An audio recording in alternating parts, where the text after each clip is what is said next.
नमस्कार। NCDEX academy के तीसरे अध्याय में आपका स्वागत है। मैं हूं आपका होस्ट भुवन भास्कर।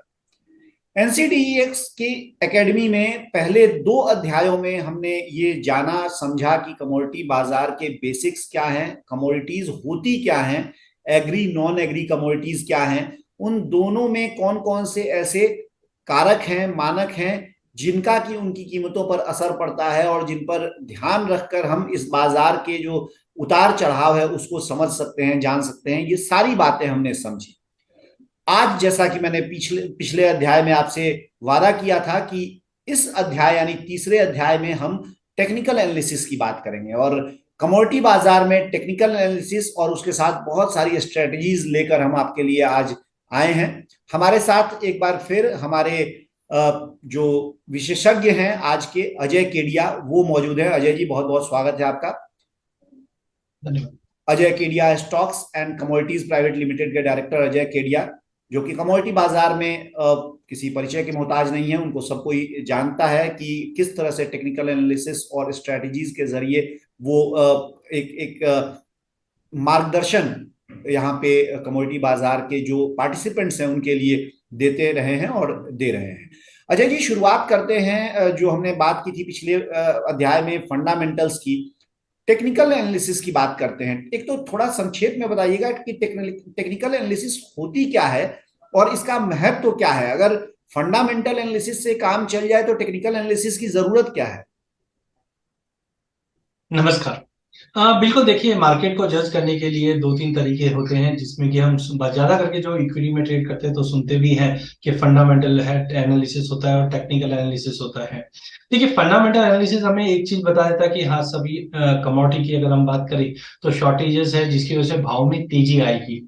लेकिन टेक्निकल हमें मदद करता है कि ये तेजी कितनी आएगी और कहाँ तक आएगी। तो काफी फैक्टर्स होते हैं, जैसे हम लोग सपोर्ट रेजिस्टेंस की बात करते हैं, पाइवेट लेवल्स की बात है, रिट्रेसमेंट्स है, ट्रेंड लाइन है। तो काफी इंडिकेटर्स है जो हमें इस एनालिसिस पे पहुंचाता है कि प्राइस बढ़ेगी तो सही, बट कितने लेवल तक जा सकती है। और बहुत बार होता है कि हम जैसे गाड़ी चलाते हैं तो हम गाड़ी तेजी से चला रहे हैं, बट हमें ये नहीं पता चलता है क्या लेवल के बाद हमें गाड़ी की स्पीड कम करनी चाहिए। तो सिमिलरली हम जब स्पीडोमीटर को देखते हैं तो हमें पता चलता है कि हमारी गाड़ी 100 की स्पीड पे चल रही है, अब हमें स्पीड कम कर लेनी चाहिए। तो सिमिलरली जब भाव में तेजी आना चालू होती है, चाहे सोना हो चाहे एग्री कमोडिटी कोई भी हो, इस चीज को हम टेक्निकल के जरिए से देख सकते हैं कि भाव में जब एकाएक काफी बड़ी लंबी तेजी आ जाती है। तो जैसे एक उदाहरण है आरएसआई, रिलेटिव स्ट्रेंथ इंडेक्स, तो ये हमें बता देता है कि मार्केट में जो अभी ये स्ट्रेंथ है ये बहुत ही ज्यादा ओवरबॉट में आ चुका है, यहाँ पे हमें प्रॉफिट बुक करना चाहिए। सिमिलरली जैसे हम बोलते हैं कि हिस्ट्री रिपीट इटसेल्फ, तो हम काफी कमोडिटीज देखते हैं कि पिछले 2-3 सालों में एक पर्टिकुलर लेवल तक जाता है और उस लेवल से वापस मार्केट डाउनफॉल आना चालू हो जाता है या प्रॉफिट बुकिंग। तो ये सब तरीके से हम लोग पता कर सकते हैं कि जो ये तेजी है कहाँ पे जाकर रुक सकती है, जहां पे मैं अच्छा प्रॉफिट या मिनिमम प्रॉफिट लेकर निकल सकता हूं। या कभी बहुत बार होता है कि जब मार्केट में बड़ी गिरावट आती है तो एक लेवल होना चाहिए कि जहां से मैं अपना लॉस बुक करके मैं निकल पाऊं। तो टेक्निकल आपको उस चीज में मदद करती है कि क्या लेवल पे आपको एग्जिट करना है और क्या लेवल पे आपको एंट्री करना है। तो फंडामेंटल के साथ साथ टेक्निकल एनालिसिस भी होना बहुत जरूरी है, जो आपका प्रॉफिट थोड़ा सा इंप्रूव अच्छा कर सकती है। कमोडिटी बाजार में एक शब्द अजय जी हमेशा सुनने में आता है, प्राइस रिस्क मैनेजमेंट का, प्राइस रिस्क हेजिंग का। और जो खास तौर से जो वैल्यू चेन पार्टिसिपेंट्स हैं, यानी जो पूरा खेतों से उपज के निकलने तक और आपकी थाली तक पहुंचाने में जो भी ऐसे कारोबारी समुदाय हैं, जिनमें किसान भी शामिल हैं, प्रोसेसर्स हैं, ट्रेडर्स हैं, उनके लिए जो प्राइस रिस्क एक बहुत बड़ा मसला होता है कृषि कमोडिटी में खास तौर से। उनकी हेजिंग के लिए कहा जाता है कि कमोडिटी वायदा बाजार है वो एक महत्वपूर्ण भूमिका निभा सकते हैं। इसमें मैं आपसे समझना चाहूंगा कि क्या इसके लिए भी टेक्निकल एनालिसिस या फंडामेंटल एनालिसिस किसी तरह से उपयोगी हो सकते हैं प्राइस रिस्क हेजिंग के लिए? बिल्कुल, जैसे मैंने बताया कि कोई भी अगर हम डिसीजन लेते हैं या तो उसको कोई ना कोई एक बेस के ऊपर लिया जाता है। तो सबसे पहले फंडामेंटल आपको ये मदद कर सकता है, जैसे कि हमने पहले वाले एपिसोड में देखा था बैलेंस शीट। अगर हमें पता है कि कोई भी कमोडिटी की बैलेंस शीट टाइट है, इसका मतलब सप्लाई कम है और डिमांड ज्यादा है, तो हमें ये पता चल सकता है कि भाव में तेजी बन सकती है आगे। तो फंडामेंटल से हमें ये पता चल गया कि बैलेंस शीट टाइट है, भाव में तेजी आएगी। तो अकॉर्डिंगली फार्मर्स है या स्टॉकिस्ट है या इंपोर्टर एक्सपोर्टर अपनी पोजीशनिंग बना के चल सकता है। फॉर उदाहरण के तौर पे अगर एक्सपोर्टर है, उन्हें ये पहले से अगर बैलेंस शीट का ज्ञान है कि देखिए बैलेंस शीट में टाइटनेस है, इसका मतलब भाव में तेजी आने वाली है, तो जो भी इनको एक्सपोर्ट के लिए माल चाहिए ये पहले से ही ले सकते हैं। या कोई मैन्युफैक्चरिंग कंपनी का उदाहरण लेते हैं, तो जो रॉ मटेरियल को प्रोक्योर करना है वो पहले से ही लेके चल सकते हैं, बिकॉज बैलेंस शीट टाइट है।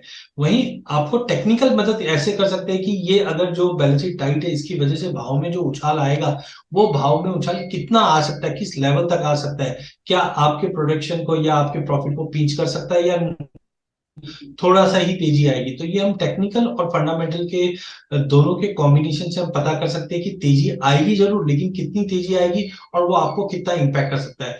एक उदाहरण देता हूं मैं फार्मर के बात पे, क्योंकि फार्मर आज हमारे अन्नदाता है और बहुत बार होता है कि फार्मर ऊंचे भाव को देकर स्विंग कर देते हैं, लेकिन जब हार्वेस्टिंग का समय आता है तो भाव में काफी बड़ी गिरावट आती है। तो यहाँ पे टेक्निकल, फंडामेंटल और एक्सचेंज तीनों फार्मर को अच्छे से मदद कर सकते हैं। फॉर एग्जाम्पल जब भाव में तेजी आई, हमने देखा कि शॉर्टेज था जिसकी वजह से तेजी आई है, लेकिन अब बैलेंस शीट दिखाई दे रहा है कि स्टॉक काफी अच्छा है, जिसकी वजह से अब हायर साइड के भाव टिक नहीं सकते। तो फार्मर अगर ये चीज का नॉलेज रखते हैं तो वो थोड़ा सा कॉशियस हो सकते हैं। एक साथ सभी फार्मर एक ही क्रॉप के ऊपर सोइंग में नहीं लगेंगे, डाइवर्सिफिकेशन कर सकते हैं। और टेक्निकल से पता चल सकता है कि प्राइजेस कहाँ पे जाकर थोड़ा सा एक प्रॉफिट बुकिंग दे सकता है, क्योंकि इतनी बड़ी रैली आ गई। एंड एक्सचेंज के माध्यम से फार्मर अपने आप को हेज कर सकता है, चाहे फ्यूचर के माध्यम से या ऑप्शन के माध्यम से जो एक्सचेंज पे अवेलेबल है। तो एफपीओ अपनी जो स्विंग कर रही है, वही समय पे जो भाव चल रहा है, फ्यूचर एक्सचेंज के ऊपर अपनी पोजीशन को बेच सकते हैं, ताकि अगर भाव में गिरावट आती है तो जो फिजिकल मार्केट में हाजिर भाव में उनको नुकसान उठाना पड़ सकता है, वो फ्यूचर से आपको प्रॉफिट के रूप में या भरपाई के रूप में मिल सकता है। तो इस तरीके से फंडामेंटल, टेक्निकल और एक्सचेंज फार्मर और अदर वैल्यू चेन पार्टिसिपेंट को मदद कर सकती है। जी, जैसे किसानों के लिए प्राइस रिस्क भाव का गिरना है, वैसे ही जो प्रोसेसर्स हैं उनके लिए भाव का बढ़ना उनका प्राइस रिस्क है। और दोनों ही तरफ से जो टेक्निकल और फंडामेंटल्स हैं उनका इस्तेमाल कर जो वीसीपीज हैं वो अपने जोखिम को उसका प्रबंधन कर सकते हैं, उसको मैनेज कर सकते हैं। अजय, बहुत बहुत धन्यवाद आपका हमारे साथ एनसीडीएक्स एकेडमी में आज शामिल होने के लिए और ये तमाम बातें हमारे दर्शकों के साथ साझा करने के लिए।